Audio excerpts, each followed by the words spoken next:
昨天晚上我们跟一个用户交流了大概1个多小时的电话，这个用户啊非常的热心，他就跟我分享了一个事情，我印象特别深刻。他是在2012年的时候，在网上找到一个商家是卖制氧机的，他买了这个制氧机叫亚视。行内的朋友们可能听到这个品牌，这个品牌其实是个高端品牌。在2012年，他花了大概12000多买了这个亚视的制氧机。在使用过程中有问题呢，他就找这个制氧机的这个商家，总能找到，对方总能给他很好的支持。他就说他当时买的这个东西太值了，因为我总能找到这个商家，有问题就找他，买配件也好，有问题咨询也好，我感觉这个商家特别好，都10来年了，我都能找到他。其实这个消息听到之后呢，我感觉挺欣慰的。其实我们也是这类商家，我们做了有第8年了，2016年干这个的，8年前的用户依然都在我的微信里，依然都在我的电话通讯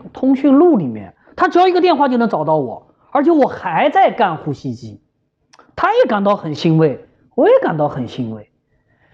所以说这个地方呢，就跟大家也分享一下，就是说大家有时候在买东西的时候，感觉这个东西很贵，买的很心疼，但是你买了之后呢，你在用的过程中会感觉哇好爽，或者说你遇到问题之后找到这个商家，那商家还在干这个东西，还在干这个事情，也很开心，他能帮你解决到问题。那有的时候大家去买一点便宜的东西呢，买的时候省了很多钱，就感觉赚了一笔一样的，但是过个1、2年，因为这个东西啊时间会流逝，你特别是耐用消费品，我经常说啊，我们的呼吸机你买了之后你肯定有问题，你有了问题你就找商家，那商家万一不做这个呢？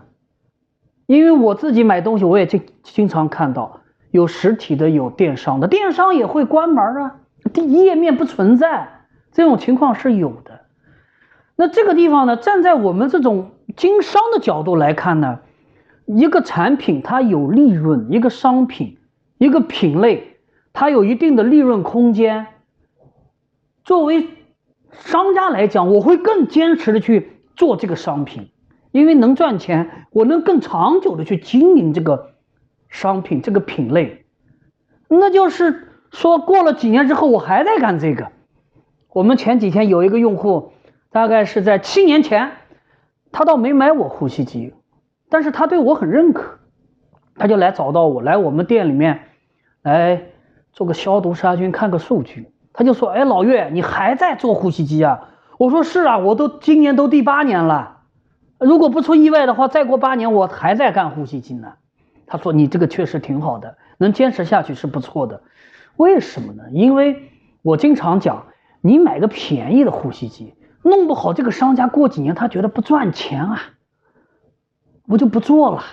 这个薄利多销啊，实际上你作为一个中小商家你是很难玩得转的。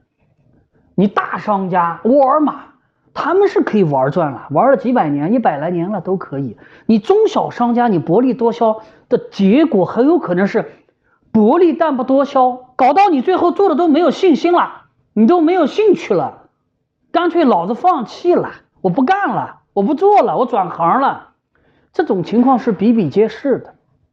所以说跟大家提个醒，就是说你买东西的时候一定要看清楚这个商家到底情况怎么样。好，先跟大家分享到这里，好，谢谢大家。